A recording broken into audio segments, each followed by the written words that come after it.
Well, Dr. Adetokunbo Adedeji joins us now. He's of the Professionals for Change. Thank you for coming on this morning. Thank you for having me. Well, already we see some of these matters being raised now, and not that it's strange to legislators, but you have many people who just think that they can't wait for maybe the incoming government to hit the ground running, but it's still a democracy. They may still be bogged down with some of these challenges, the state houses of assembly. Who knows what the National Assembly and how they will handle theirs. But is this any strange to you, and how do you see maybe the executive handling all of this and then going on with the business of the day, which Nigerians look forward to? Thank you very much. These are always ongoing issues within any democratic setup. The democratic arrangement that we have in this neck of the wood is taking after what obtains in the United States. That's the form of democracy that we're running, presidential system.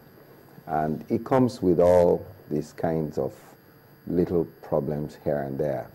The governor of the state is deemed to be the head of government of that state and also the most senior political person in that state. So the assembly of the state always must work along with the governor for the party in the state to succeed. And you cannot divorce the two of them, even though constitutionally the functions of both the governor and the members of the House of Assembly are very distinct. But there is always a point where there's meant to be cooperation, and there are certain things that are supposed to be like oversight functions of the State's House of Assembly. But trust that he who pays the piper dictates the tune. And that obtains in almost all the cases, whether state or at the federal level. The legislature will always have a middle ground where they reach an agreement with the executive arm of government. Perhaps it is good for the democracy. Perhaps we will learn to rise above our sentiments in an effort that everybody will be able to work and function properly within the constitutional guidance that have been provided for. But I do not see it go away because we are quite sentimental as a set of people, and occasionally our sentiments take the better of our judgment. So these issues will always come. It is not correct for the President of the Senate to describe the state legislatures as appendages of the executive, because that is not very correct. Well, have we seen any example where the state legislature has been able to stand up to a governor, on matters where they sharply disagree? Well, it isn't so. It is that the state legislatures have a defined function that they're supposed to carry out, and they do carry out that function. Now, where there are issues that they are crossroads with the executive, they either have a compromise or they quietly go into disagreement and they resolve such disagreements. It is not as if to say it is what the governor wants that the state legislature wants. It's not very correct. But I have been part of government and I know exactly what I'm talking about. So how do people get that impression? Because they say, look, this is what we see. You see, essentially what you see in the public is not everything. There are things that happen that the legislature put their foot down, and the governor will have to find a way of coming down to meet with the legislature to resolve such matters. They cannot afford to make such things public. They would go into the private chambers and discuss. That's the practice that obtains in most places. But it will seem to the general public that it is what the governor wants that he gets. That's not always the case. You know what I'm saying here? I'm trying to look at the separation of powers here now, if truly it does exist. And if it does exist, what comes to mind again has to do with the principal officers of the legislature. Now we're talking about the bickering, for instance, or the politics going on now in the National Assembly and even in state assemblies, who becomes the speaker, who becomes the leader, who becomes this and that. And you see that the executive arm, definitely, you have some people who definitely would want to, you know, try to influence it. And if it does go their way, do you at the end of the day get that, you know, independence of the House when it comes to taking decisions?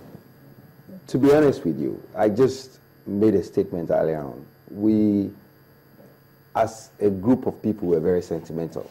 So it is sentiments that comes to take the better part of our judgment in this part of the world. But truly, there is no executive person who doesn't want to have a say in the House.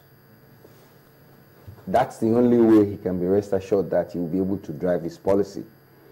But you see, when it comes to a matter of public discourse, the executive tries to have its way, but the legislature are very careful to evaluate things and say, no, we will not be able to give you that. I'll give you a very good example.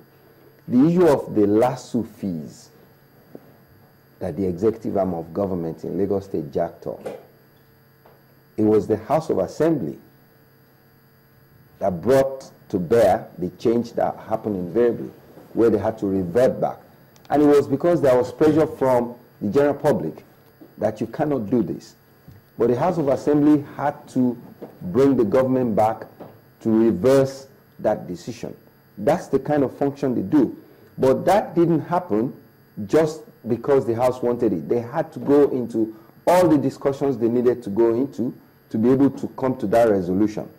So essentially the point is that the executive arm of government always wants to have a smooth run with the assembly, because they know that the assembly is there to be able to do a function that is constitutionally their right. And once they're doing it, they need to be not in tandem. They don't need to be in tandem with that of the executive arm of government, but they need to do it in such a way that the two of them, both the executive and the legislative arm, will have a common goal and a common result. And that's just the way it works. How about when it comes to budgetary provisions, in terms of how the funds are budgeted and how they spent it, which many people consider chief of all of these issues? To be honest with you, that is an area that someone somewhere still needs to ensure that the House does its job properly. Because I know for a fact there is a lot of influence that is brought to bear on the House when it comes to considering budgets and budget allocations and things like that. The simple reason that you can adduce to that is sometimes there are certain things that happen behind the closed door that allows for some of these things to go on. I looked at the budget of certain ministries in the last administration, and I was shocked when I got to a point where I saw under miscellaneous 400 billion naira under miscellaneous, and it was approved by the House. So such things, we need to have an oversight on those areas. They do reach compromise sometimes. Have you heard of them, any of them carrying out any sort of oversight function at all? Yeah, they do. They do. The issue of the gentleman who was a member of the National Assembly who was involved with the NNPC, Elumelu. It was for the state. Isn't that at the? Yeah, no, I'm talking about what about the state's houses of assembly? Oh, they do. They do carry out their oversight functions. They go to the ministries to check on certain things that they do, particularly in the lands issue of Lagos State, which is always a very touchy area. Regarding the issue of CFOs for private lands and things like that. They do carry out oversight functions.